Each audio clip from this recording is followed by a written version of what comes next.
Hey Clashers, the mini spotlight event has started, and this means everyone has access to Super Dragons completely for free. This is why we're going to use the top 3 Super Dragon strategies in this Clan War League. And well, let's make sure that we're getting things started with the first option, and that is just mass Super Dragons with a nice little Flame Flinger to set up the pathing.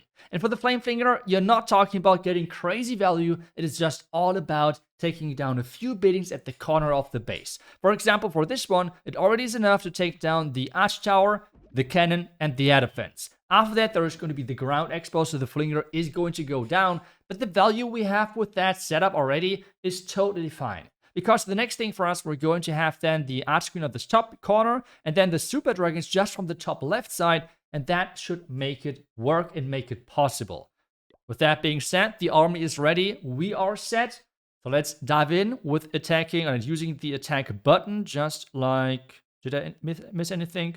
I don't think so. I hope we did not miss anything. So, first things first, let's use the Flame Flinger. So, Flame Flinger is selected. We can use a Bay Dragon right behind, but as well, let's use a Giant to see if there's any traps possibly, for example, like ground skeletons and such. And then use as well the Flame Flinger right behind there.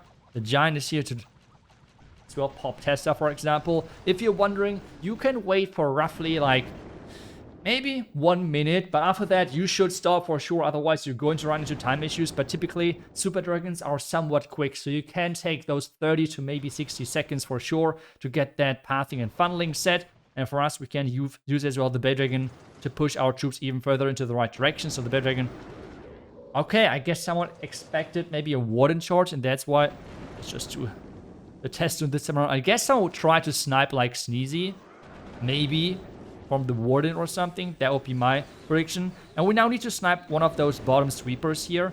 Let's see if we can make that work. That would be quite nice for the Archer Queen. So it'll be something like this. Okay, we got the air defense, which is better than nothing, I guess. Okay, red mines are triggered. That's great news. Minion Prince behind. That's again great news for us. We can distract this top right side a little bit, and then we can get things started with our rages, because we have with this army a ton of rages indeed. Poison, what is in there? Archers. I think there's a furnace as well. Let's use that Eternal Tome. We can rage it up over here, so that's pushing the other Super Dragons further down. Let's use the nice freeze right here. We have this back end still looking strong. We're annoyingly strong, to be honest. Let's freeze that again here. Where's the next rage plant? That's the big question now. Let's freeze up this. Okay, there are too many black mines. I would have liked to rage those again, but we still have the Minion Prince ability, which we can use right now. The Royal Champion is going strong as well. We have still plenty of spells to support stuff, so that's looking good for us for sure. The Archer Queen did not survive. I think that has to be quite close. I think that was quite close. The Minion Prince can go down, but hey, we have the Phoenix on it anyways, and this should be a really nice 3-star for us, right? I don't see any other way around it. Do we rage up the Minion Prince, or is he fine? I mean, he is going to go down, but he's going to go for the multi-gear tower next, and it can go down because we have the Phoenix to get it back on track, and this is going to be a nice 3-star for us, even swagging some spells. I could have kept the heroes alive in the end, but it's like whatever. And you can as well see time was not really that close overall, so it worked out amazing. Now let's continue to the next attack, to the next strategy, and it's going to be clones. And for this next attack, we are going in with the Super Dragon and as well the cloned blimp. For this blimp, you can go with regular Yetis, you can go with Super Yetis. Regular Yetis, in my opinion, are just better on average. Well, the Super Yetis have really a big potential versus really, compact bases. On this one, the plan is pretty much straightforward and simple. Spam everything from the top left side. Try to snipe the back end sweepers with your Archqueen and the Giant Arrow, which I did miss. Yeah, so let's see how the next part is then going to work. As the Queen is working on the top right side, we have the Super Dragons coming from the top left side. This time around, we do not have as many spells for the dragons. To be more specific, 0. Because we want to just push in here. That sweeper would have been great to have out there, to be honest. I mean, yeah, I'm not the best with the Giant Arrow, to be honest. Now we can just clone those red Yetis. As I said, I personally prefer the regular Yetis, but it's totally fine if we go with Super Yetis. That's totally up to you. We take down one of those sweepers, but take a look at that. I forgot to deploy the Minion Prince. I mean, I'll be honest here, I'm not that used to playing air attacks. It's rough. I mean, I forget the most simple things. I mean, this attack strategy is pretty much spam and pray, and yet again, I forgot one of the 4 heroes to even deploy it, and this is going to cost me in the end, as there's still some base left, but that minion prince would have been quite nice in the beginning. The queen went down at the top right side. There were quite a few giant bombs, which kind of cost her. We have the royal champion on the back end. Something which I've used here is the wrong equipment, unfortunately. I would always tell you to go with the rocket spear and as well the shield. But hey, as I said earlier, I am not as experienced with those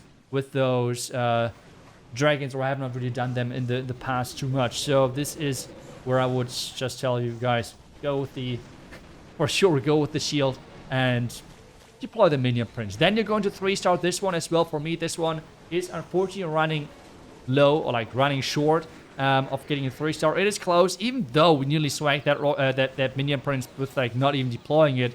But in the end, this is, in my opinion, the second best use case for the super dragons.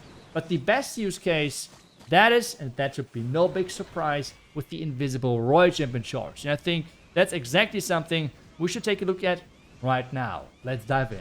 And all you have to do here is just get some pathing for the super dragons, and it's already GG pretty much. For us here, I'm trying to take down this bottom section the entire way towards the town hall, and after that, just put everything from the top side. That's it. Basic as that, right? I like to bring some rocket loons. It is really nice to snipe some outside defenses to make sure the royal champion is like keep moving forward and not backwards to the outside. But you can just remove them as well. If you're really short on dark elixir, just don't use them. If you're just using the super dragons because you want to make use of them because they're for free currently, then just make sure that you're removing the rocket loons and just add a couple of more regular loons, for example, or a bay dragon, for example. That works totally fine as well. For us here, it saves us a couple of seconds, letting the royal champion keep moving forward. We're getting some invis spells in here to get towards the town hall. You can always use as well invisibility spells to redirect everything towards the town hall. That's what is not really needed because the royal champion is going there right away. That's where we're going to use the haste vial, and take a look at that. This entire left section is gone. This now means the top left side is completely open for our dragons. We're in the back mostly of those fire spitters, which is quite nice as well. And now we're getting to the next stage, which is the start of your one hero with the siege barracks. This one hero can possibly be the queen. I like those two equipments the most because you do not need to take down another sweeper. Typically, you always take down one sweeper with your archer queen, with the royal champion type, so you do not need that for your archer queen with a giant arrow on this one, on this strategy. Just go with raw power, which this one in my opinion is just the best, and the siege barracks. You can go with the king instead of the queen as well if you want to. Then it should be snake bracelet and as well the spiky ball. But for me, archer queen, I just like that personally better. On this one then, we have the dragons on the top side this time around, and did not forget about the minion prince. That is highly appreciated, I guess. But this means we have the power of just like pushing through while the archer queen on the other side is doing her thing.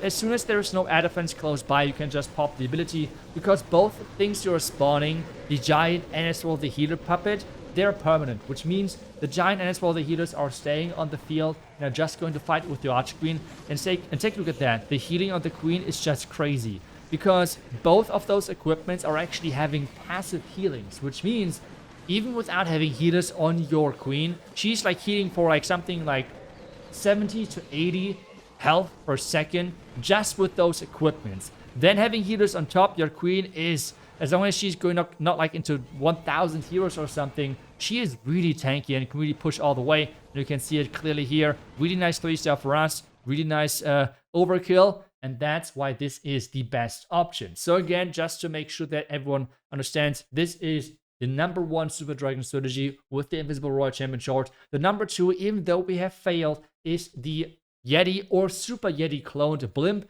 And then number 3 is just to force the Flame Flinger on a corner somewhere with sniping down mortars or such.